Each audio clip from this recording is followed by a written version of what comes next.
Hey, everybody. Welcome to the Muckrake Podcast. I'm Jared Yates Sexton. I'm here with Nick Houseman. Nick, never a boring day. Never a boring day. That's at the very least we can say that. I don't know if it's positive or negative. Are you not entertained? The thumbs up and the thumbs down. It's a good question. I think I'm still thumbs down on all these things. I'm two big thumbs down. We've got so much to talk about today. We have so many developments, so many moving parts here. Before we get going, a reminder. Every one of our shows at this point is so jam-packed. You don't want to miss anything, or else you might not know what's going on, and you might not understand the context. It is a maelstrom. And we want to advise people to go over to patreon.com/muckrakepodcast, become a patron. You get the Weekenders on Fridays, which are also jam-packed. You get exclusive live tapings, live reaction shows. God knows we're probably going to have some of those coming up because I feel it in my bones, Nick. And on top of that, join our Discord in the community. Also, more people are joining at this point because I think they recognize that we are a fair broker of what is going on, giving people the insight that they don't get elsewhere. We appreciate your faith and your support. Patreon.com/muckrakepodcast. Nick, we are going to unfortunately have to get into a decent amount of fuckery from both Donald Trump and the attack on the economy, as well as the administration trying to continue to shred the Constitution. But, you know, I made an executive choice when I was putting together today's show. And I said, you know what we're going to start with? We're going to start with these protests. And over this weekend, in over 1,000 locations across the country, millions, with an M, millions of Americans. In Boston alone, they nearly had 100,000 people show up. Over 1 million Americans participated in what has been now referred to as the hands-off protest around the country, protesting Donald Trump, protesting Elon Musk, protesting the oligarchical coup and all of the ongoing damage. Nick, this was a pretty big event. And I keep track of these things because I'm an organizer, and also I look for signals in terms of what's happening in our political culture and sort of ecosystem. This felt very large, and it felt like the evolution of something that you and I have been paying attention to over the last few months. Yeah, I went to the one in LA that was downtown, and there was, I would say there was 10,000 people there. Yeah, there is something about it that even though, I remember having a conversation with my son, in fact, about how these things don't matter, which is kind of troubling for someone young in their teens to be so cynical to think that they don't actually have an effect when they do have an effect, even in the sense of my psyche, right? And to be around people who are all like-minded and understand what's going on. It is that social aspect of it, believe it or not, is rewarding. And we also know that Trump heard it, and we know that Trump saw it, and he responded to this. So that is another big part of the reason why everyone was doing it. So I want to start with the larger sort of untold story here, which is if you actually look at America over the past 10 years, right, which is we're in this weird little era right now, this little decade of troubles, if you will. Nick, we have seen the largest protest movement in the history of the United States of America with the BLM protest in 2020. Just an absolute explosion. And, I don't know that I have to give context for that for everyone, but just in case, that was not just about BLM. That was not just about police brutality. That was a moment in time with the pandemic in which we recognized that the American leadership and political system had betrayed us and were more than happy to push us into the maw of a generational disease. And on top of that, we had dealt with decades of neoliberal austerity and the erosion of democracy. It rose up and it grew. And then eventually there was a moment where there was a little bit of gestures from the Democratic Party, some things that supposedly they were on the side of the people. And then they just went ahead and threw them under the bus. Here we have another situation. Do you know how hard it is to get a protest going in over 1,000 cities? Oh, I can only imagine. Although, with the internet, I'm sure it's easier with social media, but I will tell you as someone who has regular discussions with organizers of these protests, This is massive work. Because you could throw a protest tomorrow in 2,000 cities, 3,000 cities. You have to have people show up. What we're seeing here is that there is a will within the American people. They're tired of this shit, and they're not going to go to sleep the way that I think Trump and the oligarchs hope that they would. I think it's also reprehensible that these things got, like, in local markets, they got coverage. Local news at least talked about it because it was a big happening in these cities and places.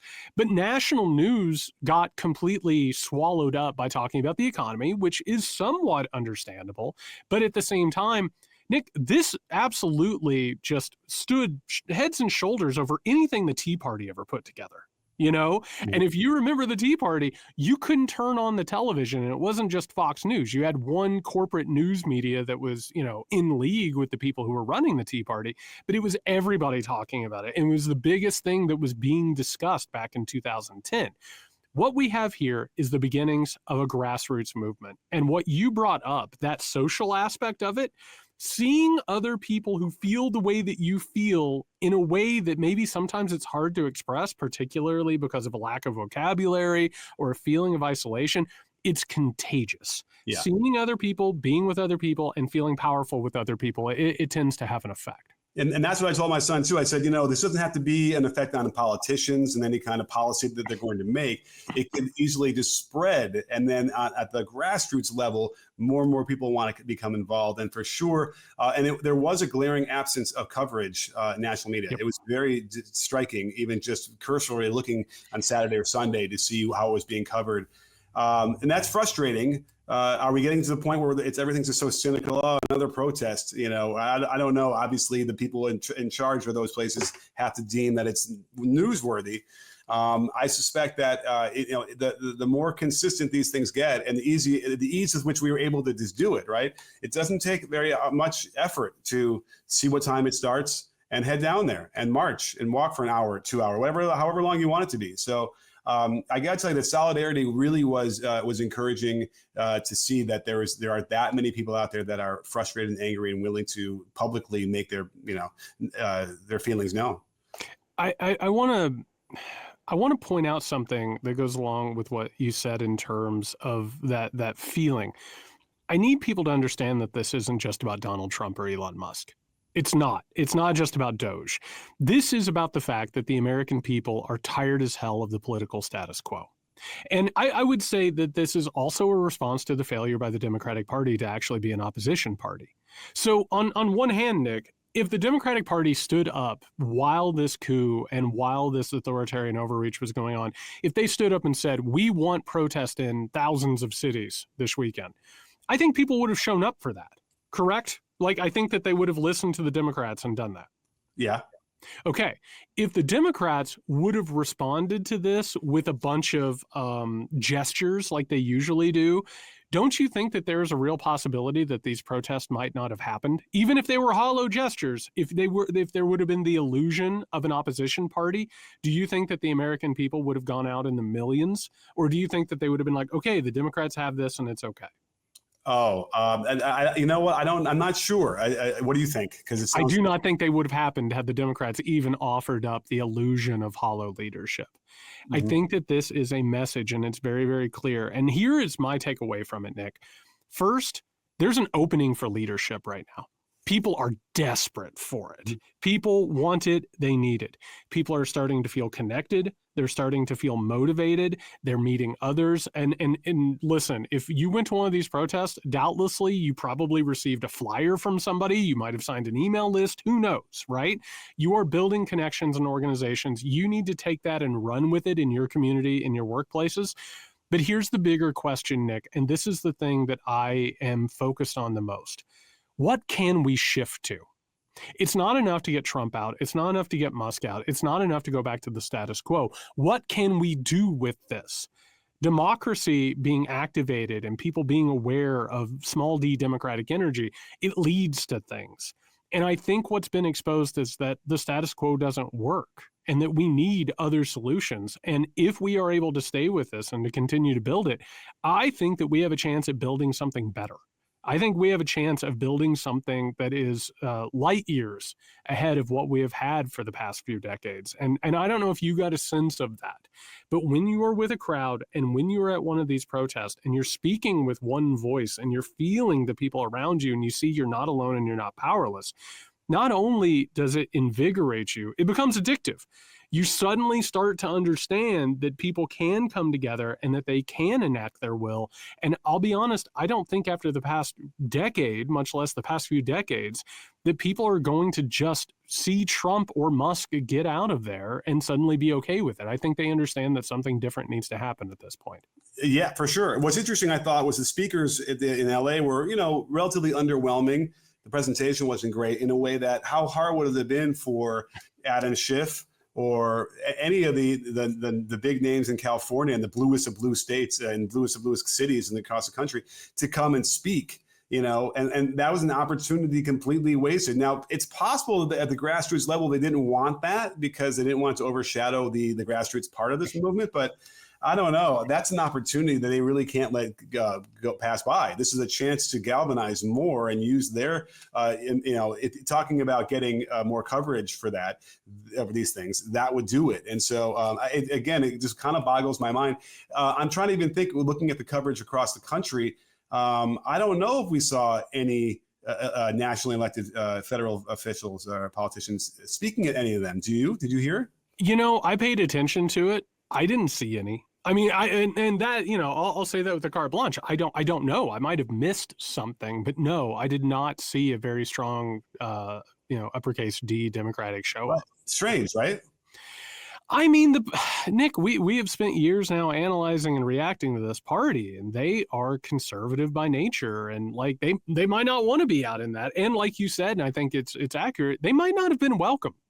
Right. Like at this point, like we have to understand who our allies are and who they aren't. Right. Well, and then, okay, good. Then there's an opportunity for someone somewhere in these cities on a local level to grasp that microphone and to grasp that platform. And can I say one last thing on that? And, we reported last week on the Cory Booker record speech, right? One thing that drives me crazy in all this, and we've seen Bernie Sanders and AOC, and certainly Jasmine Crockett has not been shy about decrying what's going on. A system of politics, it depends. We've talked about shame and honor and sort of decorum. We've talked about that ad nauseum. It's also the way that our system is set up with the co-equal branches of government and the way that they're supposed to interact. There's an expected level of ambition. Like people who want to be able to sort of recognize currents. And one of the things that has shocked me in all of this is the lack of ambition from Democrats, like people who could make their name at this point. I talked about it with Booker and how my sources said that this was as much about breaking Strom Thurmond's record and raising hell when it came to Donald Trump as it was somehow or another moving up to Senate Democrat leadership. So where are the people who are recognizing the moment, and how many of them are being kept home because, again, they're afraid of fundraising, they're afraid of losing donors? But you would expect that with something like this growing, that there would be some type of an ambition that would at least animate some of these people. I mean, I wonder, like, when you get a chief of staff, if you just become a new congressperson, let's just say, like, are they trained to have like the most basic and most conservative? Are they trained to suck shit? Basically, yes. Like you'd think that somebody out of the box would kind of realize this and understand that there's a huge opening here. That's the whole key here, is you got to look at where there are inefficiencies and attack those. And it's mind-boggling because it would be so easy to do that, especially in the red meat areas of the country where there would be welcome, and they don't have to be worried about what the crowd would say or do. In fact, it would probably be a lightning rod for them to spurn onto something else. So you're right. I can't believe it's because they don't want to appear too ambitious, right? Like that just seems silly, right? They're already ran for office. They've already ran. Like it's clear that what they want to do. So I can't believe anyone would say that I can't show up there because I don't want to look like I'm, taking advantage. I don't understand. But hopefully enough people are listening to this and that they have that kind of influence and can kind of change that, because we need it. We need some people to be out there more and leading like they are supposed to be doing. I will say one last thought on this, Nick, which is everything that we have seen in terms of how modern politics works, in terms of how organizing and managing the base and appealing to the base, and now what we're talking about here and what happened with BLM. I have one takeaway, and I am becoming increasingly certain of it, which is that of the status quo rank and file politicians of our modern era, what scares them more than anything else is small d democracy. Mm-hmm. It like everything from how our elections work, how the appeals work, how just political wrangling works. It speaks to me that what they're very afraid of is an energized electorate, and not just an energized electorate, but an energized electorate that expects things, right? Like, you are either going to do this job, or we have news for you, which is we'll find somebody else to do that job. Let me add on to that, though, because I think the other fear is what BLM has become as it's been smeared by the right? A lot of the terms that used to really stand for noble things get, dragged through the mud, and then all of a sudden nobody wants to be associated with it and stuff like that. Woke. Dude, it scared the Democrats so much that like an old Looney Tunes cartoon, they all stood up and ran so fast that all their Kenta claws were left hanging in the air. Yeah.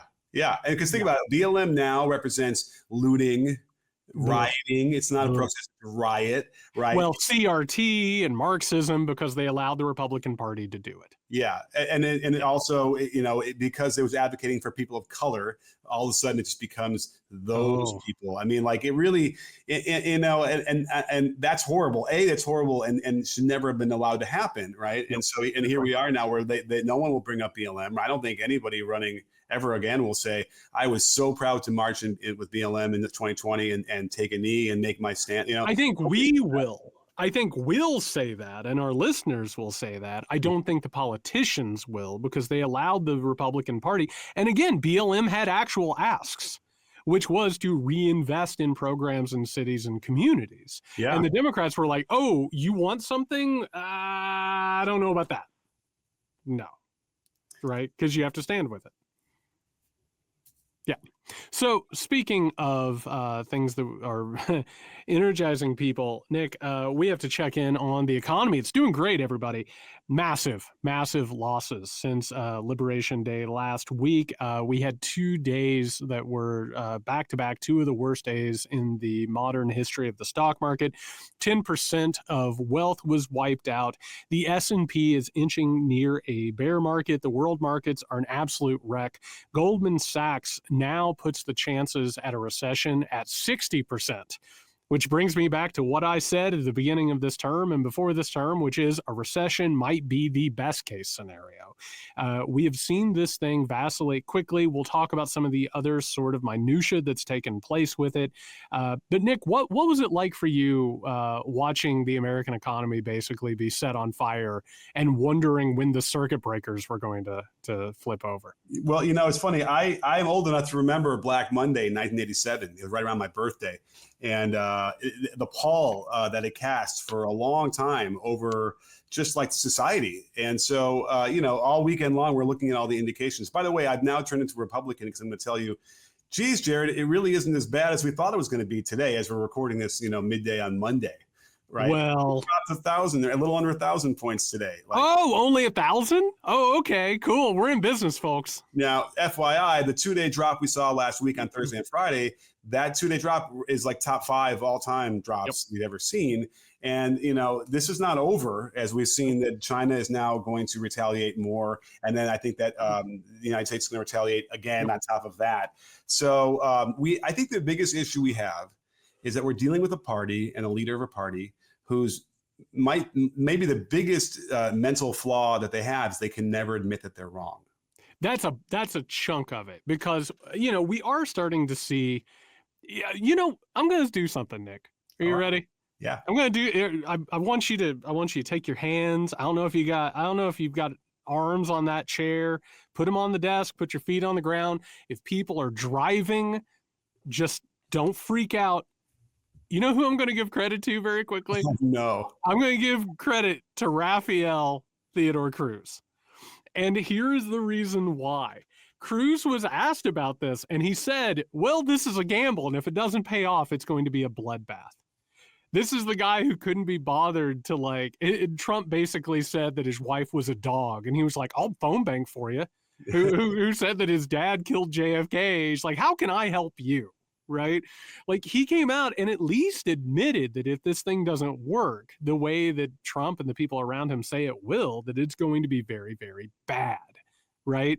And the other issue with it is not just that they can't admit that they're wrong, like in terms of like they're afraid to do it. They're in a cult. They're zealots, and the people who are doing this, and that's the other issue with it, Nick. They have all kinds of different reasons for doing it. Some people want to destroy the economy. Some people want to create like this new authoritarian, ethno state, you name it. And as this stuff is happening, it's almost impossible to try and move away from it.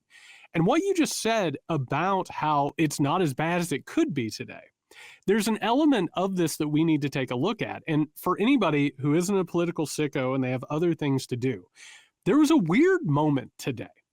And we're recording this on Monday, April 7th, where suddenly the market rebounded in a very stark way. And it happened because there was a bit of the fake news, Nick. And so over on X, the Everything app, a rumor started going viral that Trump had said that he was going to pause tariffs because of what was happening with the economy for 90 days. So this goes viral, and then immediately the market reacts. Here is a clip from Fox Business and for people who are watching this on YouTube, you will see to the left, you will see the market reacting to the realization that this wasn't true and it was total bullshit. It's all in the red. It's all in free fall. This temporary reset had just been exposed for what it is. Here's Fox Business. Just listen to the tone of these people as they're trying to explain things.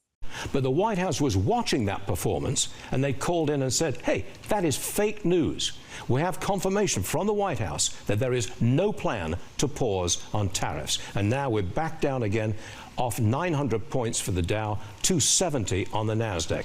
I don't remember seeing anything like this before, but you've got a 2,600 point swing for the Dow Industrials just in a couple of hours today. So I have a couple of points here, Nick, and I want to interweave them very quickly. He might not have ever seen this before, but do you know when else you saw things like this? Back in the good old days, the 1920s, in particular, the 1929 collapse that led to the Great Depression. I think a lot of people think when they consider and imagine what that was like in terms of the stock market, they think of it like a ski slope, right? Like an advanced level ski slope, just straight down. But it goes up and it goes down, and it's a really bumpy ride as it goes down. And a large part of it has to do with rumors. Mm-hmm. And a lot of, and this is a hard thing to think about as a person. My 401k is there, right? Like, I mean, a lot of us, a lot of pensions, a lot of businesses, like this entire thing could blow up because we're wired to a bomb, is the truth. And the idea that things can spook it and move it that are just hearsay. And now this thing on X, Nick, X is wired for misinformation. It prioritizes it, it amplifies it. At any given moment, rumors and hearsay can cause some sort of a run or a panic, like the type of videos you see out of people getting caught up in stampedes. You know, like this thing it's really, really dire in that way. Right. And, you know, luckily, well, not luckily, but it did adjust relatively quickly for that. And that's what we have to expect going forward. Yep. And it's gross. The guy that reported it on X had said he heard it in Reuters, and Reuters might have just completely misunderstood what the quote that Trump said was, which was, we're not going to. It doesn't help when you have bad communicators and bad faith communicators in the White House during a time. And then you're also furiously at the quickest possible moment posting whatever you can post, you know, before you don't want to get anyone else to beat you for it. Right. So you mix that all toxically together and you're going to get this. It is impressive, though, that a tweet could do that, right, to the markets. Now you have to wonder about all of Trump's tweets, because at varying times we've seen since he's been in office since in 2016 and 2017, you know, there are moments when we've all thought, this is bullshit what he's doing, and he's probably trading on it. He's probably trying to enrich himself by doing this. So, you know, they got to fix this. This is not a great way to build an economy. I'm telling you. Some would say it's the exact opposite of the way to build an economy. Yeah. And it's actually the way to demolish one. I just want to say that one of the things, if you actually look at history and you actually know history and you pay attention to the history of capitalism, I talk about this all the time. It's booms and busts, right? It's up and it's down. And then you create these guardrails to keep it from doing that, because unchecked, unfettered capitalism will always destroy itself, which is what's happening right now. This was so, Nick, I've been screaming about this for as long as you and I have known each other, that this was coming. And so you have to learn from history and recognize, what did we do? We have lashed ourselves as a society to a ticking time bomb. And really, when you look at this and you have somebody like Trump who comes in and does this and doesn't give a shit what's going to happen to actual people and doesn't have good faith and doesn't have empathy, all of a sudden you create a situation where, like, everything that you thought reality was. And why did the market react like this? Because everyone with a stake in this is like, what in the hell are you doing? They're still in denial about what's happening here and why it's happening, and they keep expecting him to wake up suddenly and change course. And that's not who he is.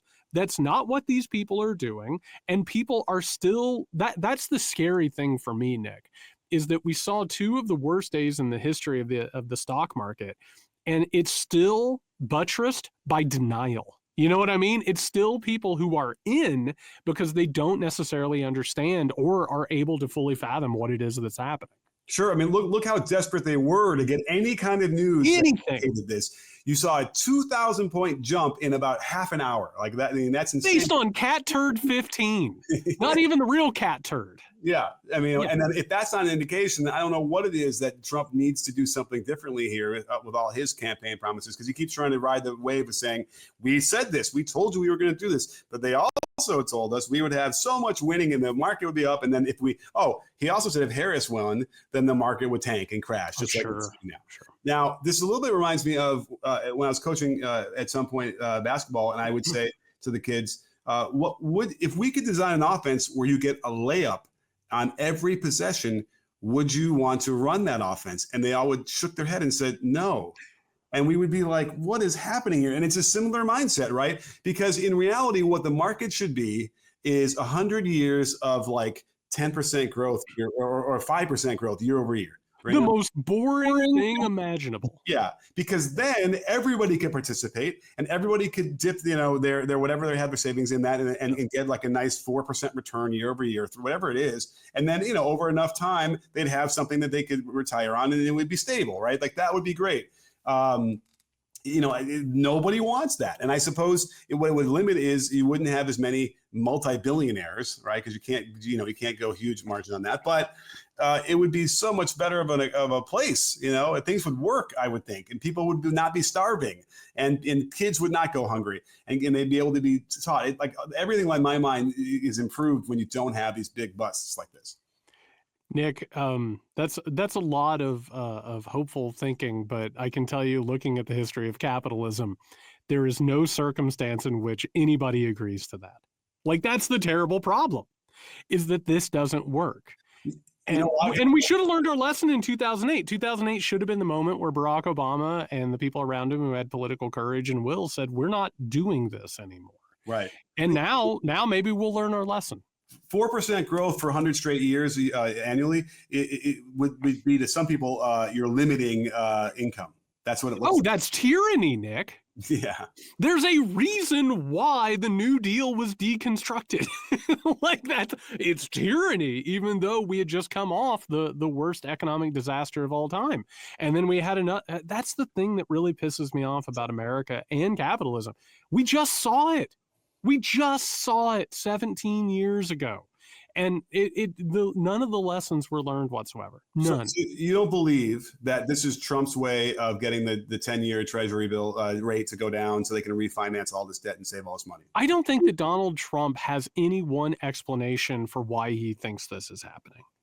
I think it changes constantly, and I think it intermingles. I do not think this man is well. The people behind him know why they're doing this, but Donald Trump, which, by the way, let's cut to the old president of the United States of America, and let's see what he has to say about the fact that he is currently melting down the market. Is there pain in the market at some point? You're unwilling to tolerate this idea of a Trump put. Is there a threshold?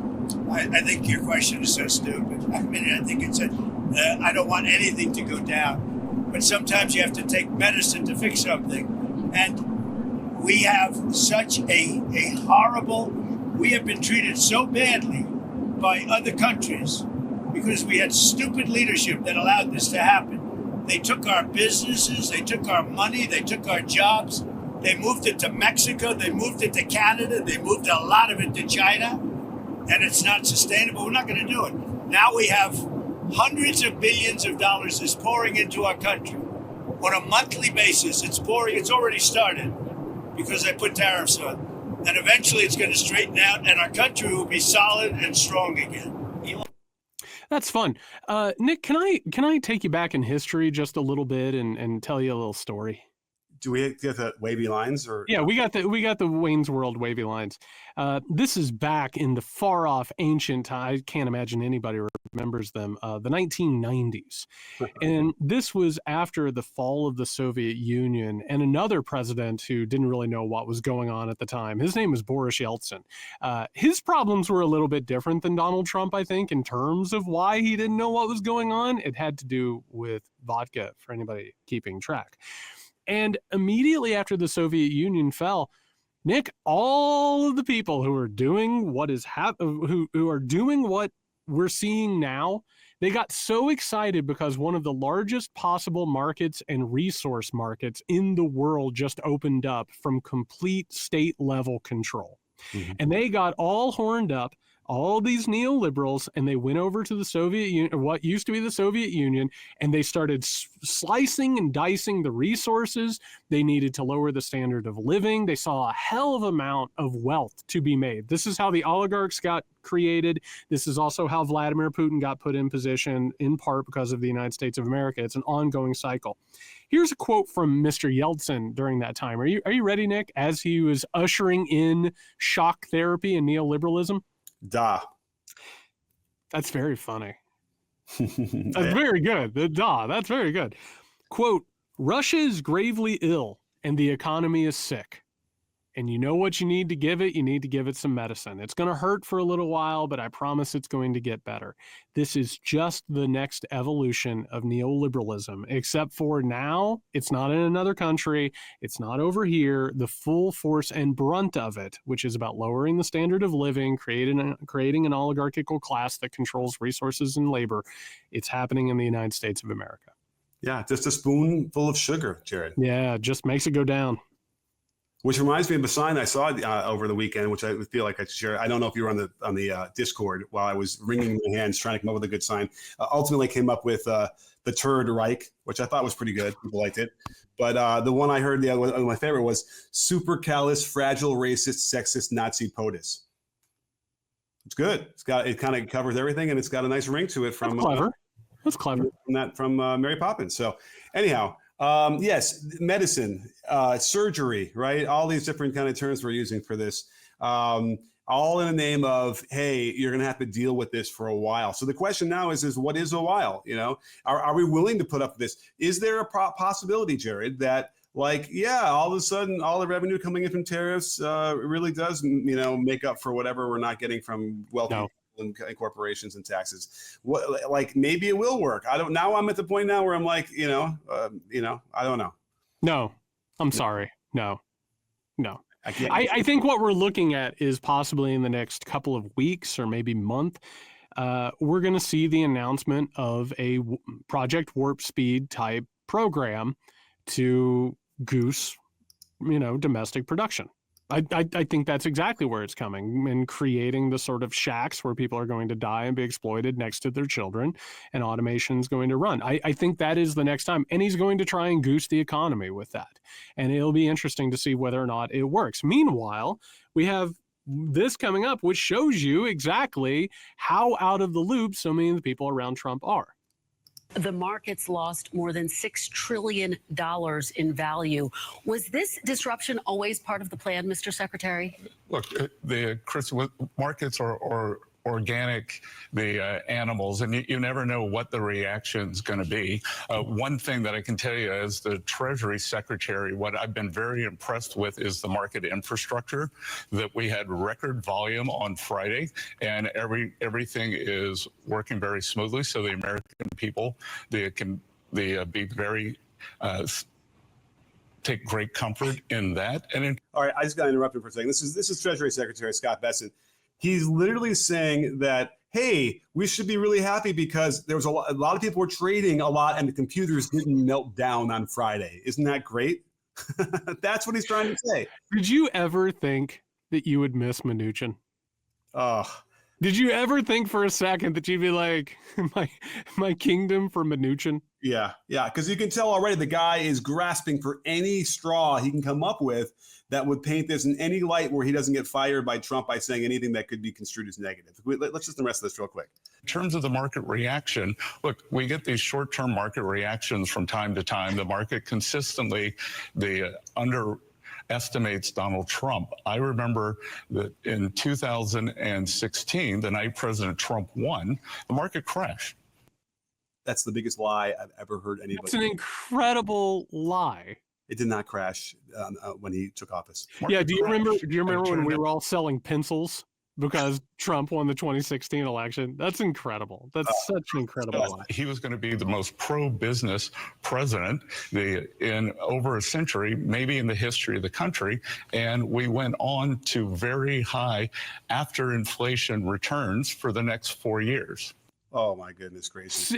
CEOs, corporations, and fund traders, Nick, they're breaking open heads and feasting on the goo inside right now. Yeah. And he calls this a market reaction. For the next 4 years, because COVID hits and the economy cratered at the last year. So, you know, this dear leader stuff is really concerning. And this guy is just, he is as idiotic as I've heard anybody talk in this administration right now. And, you know, everybody wants to tout him as being this. I mean, he was just an investor. He by the way, you know where he came from, right? Scott Bessent was Soros, the Soros company.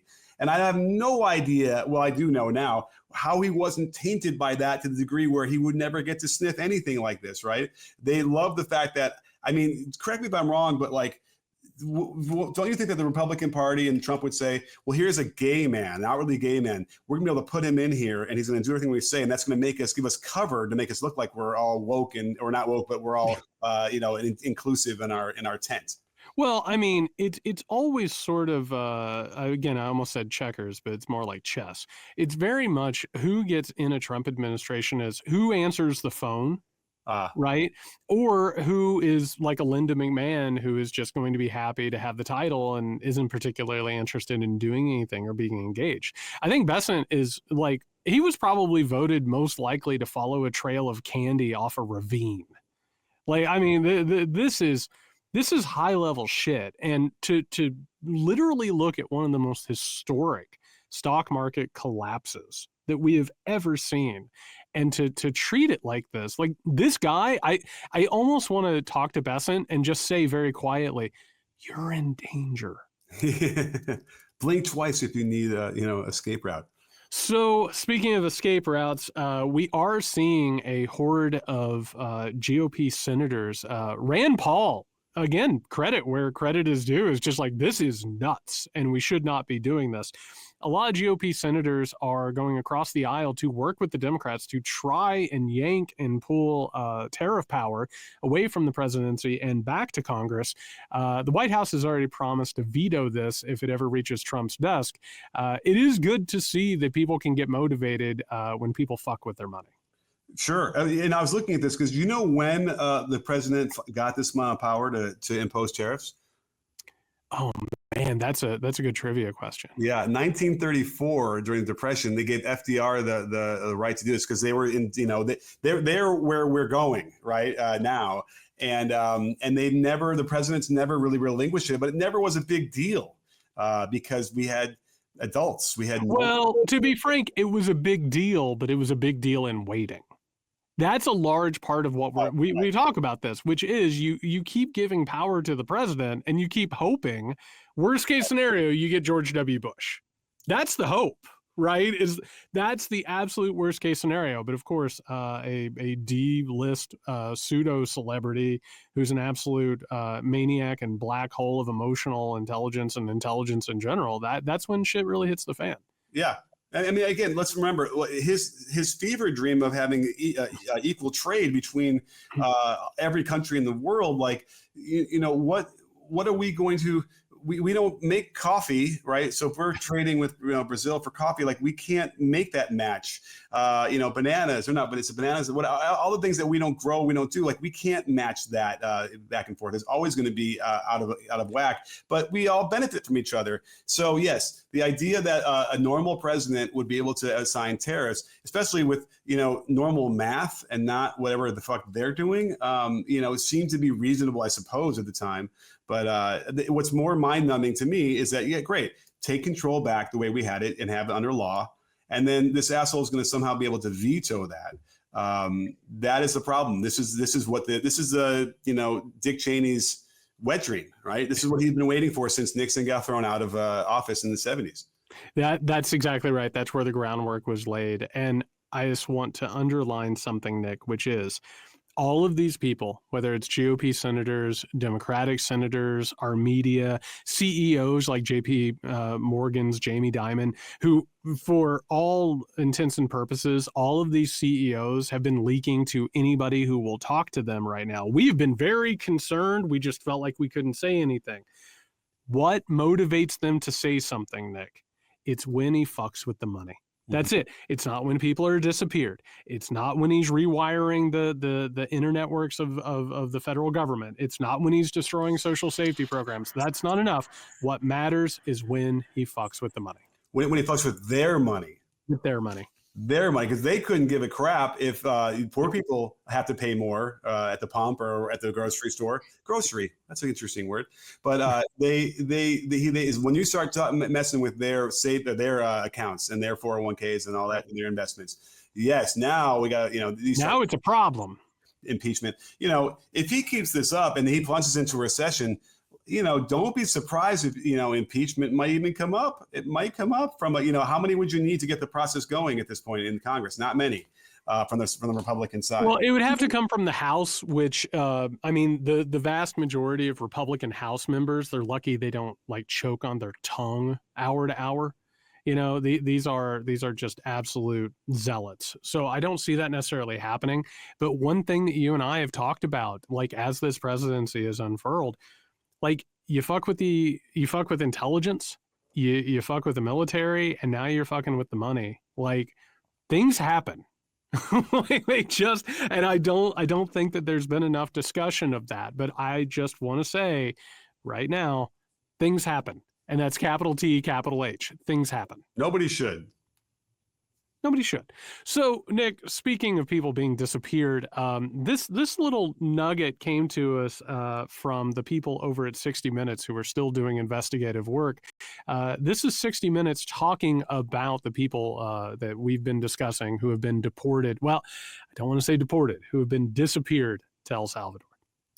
The Trump administration has yet to release the identities of the Venezuelan men it sent to El Salvador last month. We obtained internal government documents listing their names and any known criminal information. We cross-referenced that with domestic and international court filings, news reports, and arrest records whenever we could find them. At least 22% of the men on the list have criminal records here in the United States or abroad. The vast majority are for nonviolent offenses like theft, shoplifting, and trespassing. About a dozen are accused of murder, rape, assault, and kidnapping. For 3% of those deported, it is unclear whether a criminal record exists. But we could not find criminal records for 75% of the Venezuelans, 179 men, now sitting in prison. Nick, what was that Meatloaf hit song, 1 out of 4 ain't bad? That's a hit song from him? If he's not singing about the dashboard and whatnot, I don't think it's 2 out of 3. 1 out of 4. They got 1 out of 4 on this one and sent them to a nightmare, hellish, dystopian prison. But 75% of those who were sent there do not have criminal records. Go figure. And we talked about this for months leading into this. This is a real problem. This makes me as sad as I could be about reading about anything, because we've seen this movie, right? We've seen the guy who's improperly imprisoned, and the peril that you are in a situation for someone like that. And again, the notion that they're not here legally is one thing, and then the notion that they are going to be sent to a prison like this is a whole other thing that puts the government and Trump in a libel suit, in a civil suit that should cost him his entire worth and more. He should be in jail. Yeah, he should be in jail. By the way, this is where Marco Rubio is going to end up in jail for this, right? I'm glad very quickly before we talk about this story and expand on it. Nick, I do think, and this goes along with the protest movement and what's happening, I do think it's necessary for people to start wrapping their heads around the idea that this shouldn't just be like getting Trump out of power, getting Musk out of power, the oligarchs out of power. These people need to go to jail. Yeah. They need to go to jail, and people need to stop wringing their hands around this. Like they belong in jail, or they deserve worse. Period. Right. That's it. I mean, you look at something like this, there's no other conclusion to come to. Absolutely. So the case should be, against Donald Trump for doing this, and it should get to the Supreme Court. And then when they have to consider whether he's got absolute immunity for something like this, they can finally say this is not an official duty when you violate the law that's explicitly written. So to do this in the way they're doing it, but again, they're just going to palm this off on Marco Rubio eventually, and anybody underneath him. That's what they set it up for, and they'll hide behind the immunity, and they're not going to stop. I mean, we now just saw that a court ordered them to return a guy who clearly was an administrative mistake that they admitted in court by tonight, and suddenly the Supreme Court comes in and says, you know what, you don't have to do that just yet. Yeah, and that's Kilmer Armando or Borrego, who was sent there. Like, the administration admits it was a mistake. The president of El Salvador is just trolling everybody. Now the Trump administration is saying that if federal judge Paul Ginas was allowed to do this, is allowed to bring somebody who has legal protections and permanent status in the United States back from a hellish prison that they sent him to unlawfully, that would allow the courts to interfere with foreign affairs because they sent this guy over here. It's just this whack-a-mole strategy that they've created. And I want to say to people, on one hand, you need to be concerned about this, because if they can do this to Armando, if they can do this to anybody. Also, we're hearing about the story from Sackett's Harbor in New York, where ICE disappeared a mother and her 3 kids, including an 8-year-old. They finally have reappeared after God knows what they went through. Not only does that make it possible for them to do it to you, but from a basic human level, we need to understand that this being done to anybody is completely unacceptable. And this should have been a red line. The economy is bad, and do not get me wrong, and I'm glad that people are out protesting, and I'm glad that people are taking the economy seriously, but there have been so many red lines that this administration has stepped over. And this one, that should have been the moment, whether it was Mahmoud Khalil or any of the other students who got disappeared, any of the protections that got, the extortion racket that's been handled by this administration, you name it. Everything that they have done at this point, every single day, every passing hour, is another red line that should have been the tripwire where people said enough is enough. Oh, and if I'm not mistaken, that woman's kids, who were very, very young, were handcuffed as well. 8 years old. Yeah. And so it's frightening. I just want to read what the judge wrote in this case for Kilmar Garcia. The judge wrote, "The U.S. government has no legal authority to snatch a person who is lawfully present in the United States off the street and remove him from the country without due process. The government's contention otherwise, and its argument that the federal courts are powerless to intervene, are unconscionable." And, unfortunately, she's hiding behind a little bit of lawyerese and judge speak, where they need to call him out even more viciously than they're doing here. I mean, that is pretty, for a judge to say that, it's pretty crazy. But we need better language that really, really it explains what's going on here. Fascism, those are the key words that need to start being spoken here. So, Nick, if let's boil this down a little bit. Like, let's zoom in a little bit. If a judge had learned that a sheriff with malicious intent had disappeared somebody without any due process, and then the sheriff admitted that they did it and showed absolutely no regret, like, not only would that person, if they were able to be found, if they were alive, would they be freed, but investigations would commence immediately on the person who did that.